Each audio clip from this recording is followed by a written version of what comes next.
പാർവതിയെ കണ്ടതും കാവ്യ ഒന്ന് പതറി. കാവ്യയോട് രഞ്ജിയുമായുള്ള സംസാരത്തെ പറ്റി ചോദിക്കാൻ തുടങ്ങാനും കാശിയുടെ പാർവതി എന്നുള്ള വിളി വന്നിരുന്നു. കാവ്യ എന്ന് നോക്കിയ ശേഷം അവൾ കാശിയുടെ അടുത്തേക്ക് പോയി. അപ്പോഴും കാവ്യ പാർവതി ഒന്നും മനസ്സിലാക്കിയിരിക്കില്ല എന്ന് പ്രാർത്ഥിച്ചു. കുഞ്ഞിയെയും പാർവതിയെയും കാവ്യയും വീട്ടിലാക്കുമ്പോഴായിരുന്നു കാശിക്ക് അലന്റെ കോൾ വന്നതും. പെട്ടെന്ന് ഓഫീസ് വരെ വരാൻ പറഞ്ഞതും അവൻ കുഞ്ഞിയെ പാർവതിനോട് നോക്കാൻ പറഞ്ഞ ശേഷം അങ്ങോട്ടേക്ക് പാഞ്ഞു.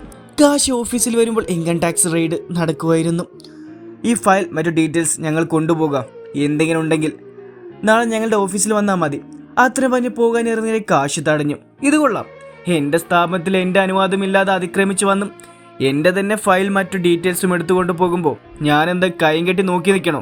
ഞങ്ങൾ ഗവൺമെൻറ് ഓഫീസറാണ്, ഞങ്ങൾക്ക് എവിടെയും വരാനുള്ള അധികാരമുണ്ട്. നിങ്ങൾ ഇല്ലീഗൽ ബിസിനസ് ഇതിൻ്റെയും ഹോസ്പിറ്റലിലെയും മറവിൽ നടത്തുന്നതെന്ന് വ്യക്തമായ തെളിവ് കിട്ടിയിട്ടാണ് ഞങ്ങൾ വന്നത്. ഓഹോ, എങ്കിൽ ആ തെളിവ് എവിടെ? നിങ്ങൾക്ക് കിട്ടിയ തെളിവ് ഞാൻ കാണുന്നതിൽ കുഴപ്പമില്ലല്ലോ, കാശി പറഞ്ഞു. അത് നിങ്ങളെ ബോധിപ്പിക്കേണ്ട കാര്യം ഞങ്ങൾക്കില്ല. എന്തെങ്കിലും ബോധ്യപ്പെട്ട് അറിയണമെങ്കിൽ കോടതി വഴി അറിയിക്കും. ഒരു കോടതിയും അറിയിക്കില്ല. ഇത് കാശിനാഥ് എന്ന എൻ്റെ സാമ്രാജ്യമാണ്. ഞാൻ ഒറ്റയ്ക്ക് നിന്ന് കെട്ടിയവർത്തി എൻ്റെ സാമ്രാജ്യം, അല്ലാതെ ഗവൺമെൻറ്റിനെയും അല്ല. നിങ്ങൾക്ക് തോന്നുമ്പോൾ കയറി വന്ന് പരിശോധിച്ച് ഓരോന്ന് എടുത്തുകൊണ്ട് പോകാൻ നിങ്ങളുടെ സംബന്ധ വീടാണിതെന്ന് കരുതിയോ? എങ്കിൽ തെറ്റിയും. അതുകൊണ്ട് മര്യാദയ്ക്ക് നിങ്ങളായി എടുത്ത് എന്താണോ അത് ഇവിടെ തന്നെ വെച്ചിട്ട് ഈ ഓഫീസ് പഴയ പോലെ എങ്ങനെയായിരുന്നോ അങ്ങനെ ആക്കിയിട്ട് പോയാൽ മതി. ഇല്ലെന്നാണെങ്കിൽ ഇന്ന് ഗവൺമെന്റ് ഓഫീസർ എന്ന് പറഞ്ഞ് അധികാരത്തിൽ കയറി വന്നില്ല നീയൊക്കെ. ആ അധികാര പദവി പോലും നാളെ ഒരുത്തനില്ലാത്ത രീതിക്ക് ചെയ്യും ഞാൻ. അത് വേണോ? അത്രയും പറഞ്ഞ് കാശ് അവരെ ഒന്ന് നോക്കിക്കൊണ്ട് വീണ്ടും പറഞ്ഞു. ഞാൻ ഇറങ്ങി തിരിച്ച പിന്നെ എല്ലാത്തിന്റെ അവസാനം കണ്ടിട്ട് അടങ്ങും. അതുകൊണ്ട് വന്ന പോലെ കുഴപ്പമില്ലാതെ പോകാൻ നോക്കുന്നോ അതോ എന്റെ ശത്രുത ഏറ്റുവാങ്ങി സ്വയം അതമ്പതിക്കാൻ പോകുന്നു? വന്ന ഓഫീസറെല്ലാം പരസ്പരം നോക്കി. പിന്നെ അവർ അവിടെ നിന്ന് എടുത്ത എല്ലാ ഫയൽസും ഡീറ്റെയിൽസും എല്ലാം കാശിക്ക് മുന്നിൽ വെച്ചു. ഒരു സോറിയും പറഞ്ഞ് പുറത്തേക്ക് പോകുമ്പോൾ അതിൽ ഒരാളുടെ ഫോണിൽ റാത്തൂറിന്റെ കോൾ വന്നു. എന്തായി, പോയ കാര്യം നടന്നില്ലേ? ഇല്ല സാർ, ഞങ്ങൾക്കെന്നല്ല ആർക്കും അയാളൊന്നും ചെയ്യാനാവില്ല. അത് കേട്ടും റാത്തൂർ ദേഷ്യത്തിൽ ഫോൺ വലിച്ചെറിഞ്ഞുകൊണ്ട് അലറി. ഈ സമയം കാശിയുടെ അടുത്തായി അലൻ വന്നു. ഹോസ്പിറ്റലിൽ പോയിട്ടാണ് ഇവിടേക്ക് വന്നത്. അവിടെ പ്രധാന ലക്ഷ്യം നമ്മുടെ ഹോസ്പിറ്റലാണ്. അറിയാം അലൻ, എന്തിനാണെന്നും ആരാണ് ചെയ്തതെന്നും. എന്തായാലും അവൻ റാത്തൂർ, അവനെ കാണേണ്ട സമയമായിരുന്നു. എന്തായാലും അവൻ തന്നെ നേരിട്ടിറങ്ങിയ സ്ഥിതിക്ക് നമ്മളൊന്നിനും ഒട്ടും കുറയ്ക്കണ്ട. അത്രയും പറഞ്ഞ് കാശി ചിരിക്കുമ്പോൾ അതേ പുഞ്ചിരി അലൻ്റെ ചുണ്ടിലും വിരിഞ്ഞു. ഭീം, നീയൊന്നും പറഞ്ഞില്ല. വൈക പറഞ്ഞു. എനിക്ക് കാശിയുടെ പതനം കാണണം. അവൻ കരഞ്ഞു എൻ്റെ കാൽക്കൽ വീണ് യാചിക്കണം. അതിനെന്തിനും ഞാൻ തയ്യാറാണ്. എന്നാൽ വാമിക്കൊപ്പം തന്നെ നിന്നു എല്ലാം ചെയ്യാം എന്നാണോ പ്ലാൻ? അവൾ പറഞ്ഞതാണെങ്കിലും അത് നടത്തുമ്പോൾ നമ്മൾ മാത്രം മതി. വാമി, അവളെ വിശ്വസിക്കാനാവില്ല. അവൾ ഈ നയം നമുക്ക് മുന്നിൽ വച്ചത് നമ്മുടെ നേട്ടത്തിനും അവളുടെ നേട്ടത്തിനും ഒരുപോലെയാണെന്നാവും നിന്നോട് പറഞ്ഞിരിക്കാം. എന്നാൽ അങ്ങനെയല്ല, അവൾ അവളുടെ നേട്ടം മാത്രം കൊണ്ടാവും വെച്ചിട്ടുണ്ടാവുക. അതുകൊണ്ട് തന്നെ ഇതിൻ്റെ അവസാന വിജയം അല്ലെങ്കിൽ പരാജയം എന്ത് തന്നെ ഉണ്ടായാലും അവൾ നമ്മളെ മാത്രം കുരുക്കി രക്ഷപ്പെടാനാവും നോക്കുക. അതുകൊണ്ട് തന്നെ അവളുടെ ഓരോ നീക്കത്തിലും കൂടെ നിൽക്കുമ്പോഴും ഒരു മുൻകരുതലുണ്ടാവണം. അതുണ്ടാവും. നാളെ തന്നെ അഡ്വക്കേറ്റ് ഇന്ദ്രനെ കാണണം. ബാക്കിയെല്ലാം അവൻ നോക്കിക്കോളും. കുഞ്ഞിക്കുള്ള കഞ്ഞിയും മെഡിസിനും കൊടുത്ത ശേഷം അവളെ ബെഡിൽ കിടത്തിയെങ്കിലും ആളെ ബെഡിൽ കിടന്ന പാവകൾ വെച്ച് കളിക്കുന്ന തിരക്കിലായിരുന്നു. പാർവതി അവൾക്കടുത്തിരുന്ന് കുഞ്ഞിയുടെ ഓരോ ചലങ്ങൾ നോക്കിയിരുന്നു. പനിയുടെ ക്ഷീണം മുഖത്ത് 2 ദിവസം നന്നായി റെസ്റ്റ് എടുത്താലേ മാറുകയുള്ളൂ. കുഞ്ഞെ നന്നായി നോക്കാൻ രഞ്ജി പ്രത്യേകം പറഞ്ഞത് അവൾ ഓർത്തു. അപ്പോഴാണ് കാവ്യ അങ്ങോട്ടേക്ക് വന്നത്. ബെഡിലിരുന്ന് കളിക്കുന്ന കുഞ്ഞ്, അവൾക്കടുത്തായി അവളെ നോക്കിയിരിക്കുന്ന പാർവതി. കാവ്യ അവരെ നോക്കിയ ശേഷം ഡോറിന്റെ മുന്നിൽ നിന്നും അകത്തേക്ക് കയറാതെ തിരിഞ്ഞു പോകാനും പിന്നെ നിന്നും പാർവതിയുടെ വീടിൽ വന്നു. കാവ്യ, അവളൊന്ന് നിന്നു. എന്നിട്ട് പാർവതിയെ നോക്കി. നീ എന്താ അകത്തേക്ക് വരാതെ പോകുന്നേ? അത് കുഞ്ഞിക്ക് എങ്ങനെയുണ്ടെന്ന് അറിയാൻ വന്നതാ. അവൾക്ക് കുഴപ്പമൊന്നുമില്ലെന്ന് കണ്ടപ്പോൾ ശല്യം ചെയ്യേണ്ടെന്ന് വെച്ച് പോയതാ. ഓഹോ, അല്ലാതെ ഇന്ന് രാവിലെ ഹോസ്പിറ്റലിൽ വെച്ച് നടന്നേ പറ്റി ഞാൻ വല്ലതും ചോദിക്കുമെന്ന് കരുതിയല്ല അല്ലേ? ഏട്ടത്തി എന്താ പറയുന്നത്? എനിക്കത് മനസ്സിലാവുന്നില്ല. നോക്ക് കാവ്യ, എനിക്ക് മുന്നിൽ അഭിനയിച്ച് മുങ്ങാന്ന് കരുതണ്ട. നീ രഞ്ജിയുടെ തമ്മിൽ സംസാരിക്കുന്നത് ഞാൻ വ്യക്തമായി കേട്ടതാണ്. അതുകൊണ്ട് സത്യം അതെന്നോട് പറഞ്ഞേ പറ്റൂ. ഇല്ലെന്നാണെങ്കിൽ നീ കാശേട്ടനോട് തന്നെ പറഞ്ഞാൽ മതി. ഞാൻ കേട്ടത് ഏട്ടനോട് പറഞ്ഞോളാം. പാറു അത് പറയുമ്പോൾ കാവ്യ പാറുവിനെ ഓടി വന്ന് കെട്ടിപ്പിടിച്ച് കരഞ്ഞു. അവളുടെ ആ പ്രവൃത്തി പാറുവിനെ നടുക്കി. കുറച്ചു നേരം വേണ്ടി വന്നു പാറുവിന് അവളുടെ കരച്ചിൽ മാറ്റാൻ. പിന്നെ മെല്ലെ അവൾ പാറുവിനോട് എല്ലാം പറഞ്ഞു. എനിക്ക് രഞ്ജേട്ടനില്ലാതെ പറ്റില്ല എടുത്തി. ഏട്ടനില്ലാത്തൊരു ജീവിതം അത് ഞാൻ ആഗ്രഹിക്കുന്നില്ല. എന്തിനേറെ ചിന്തിക്കാൻ പോലാവില്ല. നീ ഇങ്ങനെ കരയില്ലേ? രഞ്ജേട്ടനോട് ഞാൻ സംസാരിക്കട്ടെ? എന്തെന്ന് പറഞ്ഞിട്ട് നീ സംസാരിക്കും? എൻ്റെ പ്രണയം സ്വീകരിക്കണമെന്ന് പറഞ്ഞു. ഇല്ല ഏട്ടത്തി, ഏട്ടനൊരിക്കലും എന്നെ ഏട്ടന് ലൈഫ് ക്ഷണിക്കില്ല. കാരണം ആ മനസ്സിൽ ഞാനും എൻ്റെ ഏട്ടനുള്ള ആത്മാർത്ഥമായ പ്രണയമില്ല. ശ്രീയെയും സഹദേവനും ഇന്നാണ് ഡിസ്ചാർജ് ചെയ്ത്. ശ്രീയെ ഡിസ്ചാർജ് ചെയ്യുമ്പോൾ തന്നെ ആമിയും അവളുടെ അച്ഛനും വന്ന് അവനെ അവർക്കൊപ്പം കൂട്ടിക്കൊണ്ടുപോയി. ആമിയുടെ ആ പ്രവൃത്തി ആർക്കും തന്നെ ഇഷ്ടമായില്ല, ശ്രീയുടെ അമ്മ ഒഴികെ ബാക്കിയുള്ളവർക്ക്. ശ്രീയുടെ അമ്മയ്ക്ക് അവനെങ്കിലും ഇവർക്കിടയിൽ കിടന്ന് നശിക്കാതെ നന്നായി വരണം എന്നൊരാഗ്രഹം മാത്രമായിരുന്നു. ആമിയുടെ കൂടെ അവളുടെ വീട്ടിൽ വരുമ്പോൾ ആമിയുടെ അച്ഛനും അവളും ചേർന്നാണ് ശ്രീയെ റൂമിലേക്ക് കിടത്തിയത്.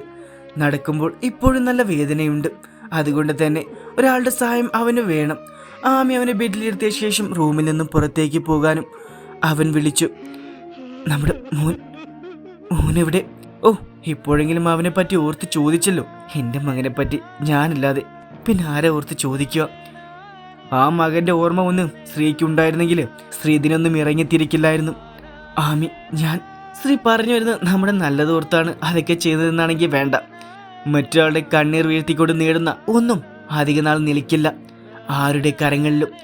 ശ്രീക്ക് എന്നെയും മകനെയും വേണമെന്നാണെങ്കിൽ പാറുവിനെ ദ്രോഹിക്കുന്നത് നിർത്തി എന്നെയും മകനെയും ശ്രീയെ ഒന്നും ഓർത്ത് നീർന്ന സ്വന്തം അമ്മയ്ക്ക് വേണ്ടിയും നല്ല രീതിയിൽ ജീവിക്കണം അല്ലെന്നാണെങ്കിൽ ആരും ഉണ്ടാവില്ല.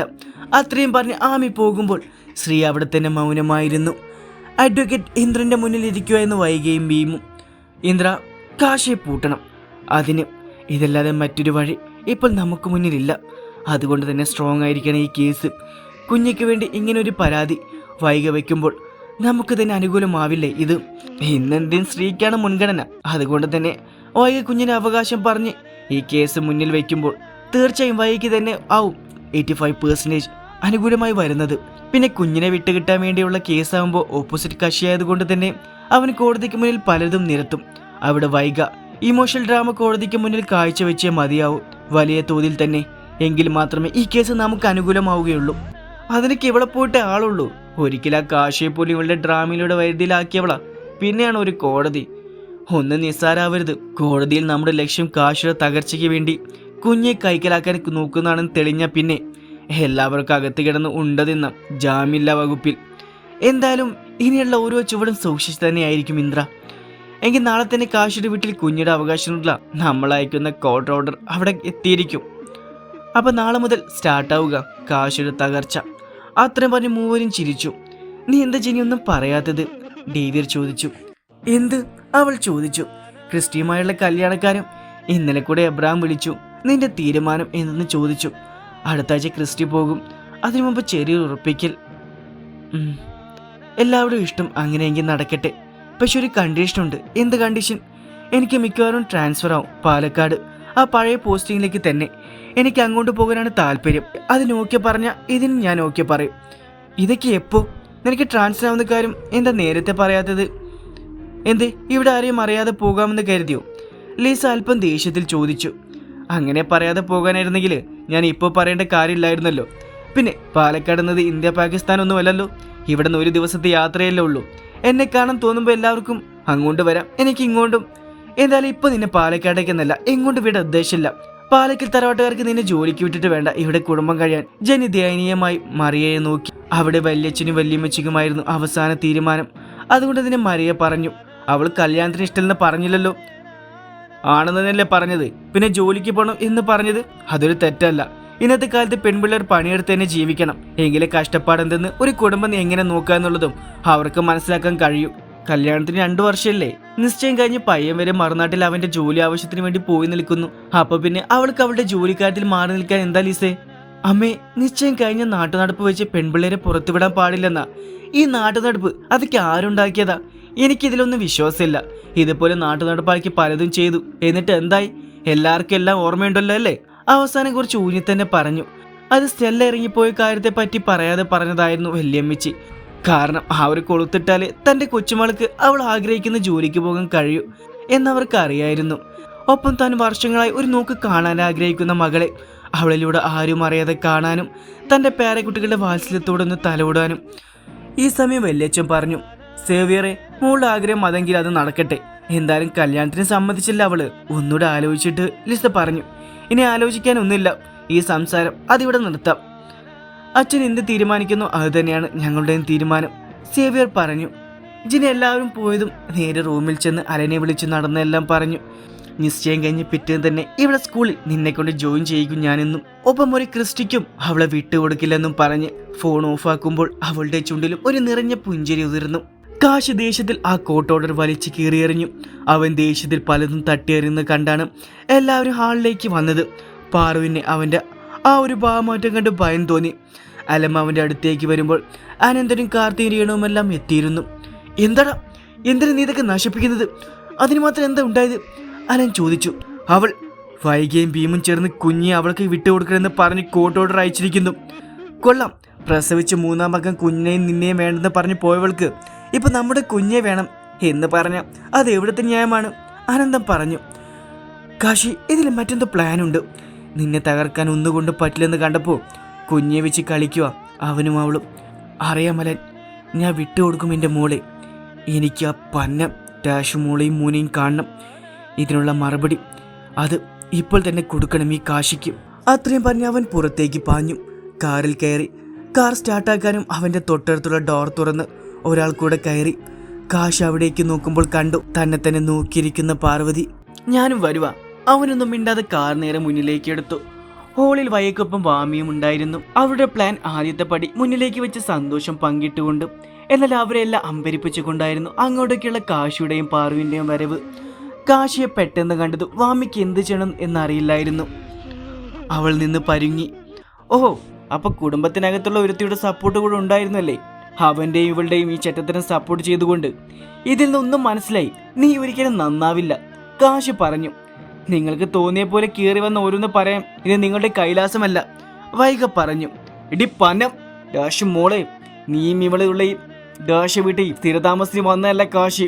ഇന്ന് രാവിലെ നീയൊക്കെ കൂടി എൻ്റെ കുഞ്ഞിയുടെ അവകാശം പറഞ്ഞ് നോട്ടീസ് അയച്ചില്ലേ? അതിനുള്ള മറുപടി തരാൻ വേണ്ടി മാത്രം വന്നതാണ് ഞാൻ. നീയൊക്കെ ഏതൊക്കെ രീതിയിലും പ്ലാൻ ചെയ്താലും കുഞ്ഞെ നിങ്ങൾ കിട്ടില്ല. ഇത് കൊള്ളാം, കുഞ്ഞെ കിട്ടില്ലെന്ന് പറയാൻ അവളെ നൊന്ത് പ്രസവിച്ച് ഞാനാ, അല്ലാതെ നിങ്ങളല്ല. അങ്ങനെ നോക്കുമ്പോൾ എനിക്കാണ് അവളുടെ അവകാശം. വൈകി കാശിയെ നോക്കി അത് പറഞ്ഞു തീർന്നതും പാറു പാഞ്ചെന്ന് വൈകിയുടെ കർണത്ത് കൊടുത്തു. 1 അല്ല 2 അടി മാറി മാറി കൊടുത്തു. അടിച്ചത് വൈകിയുടെ കർണത്താണെങ്കിൽ വാമി പോലും അറിയാതെ കവിളിൽ കൈവച്ചു.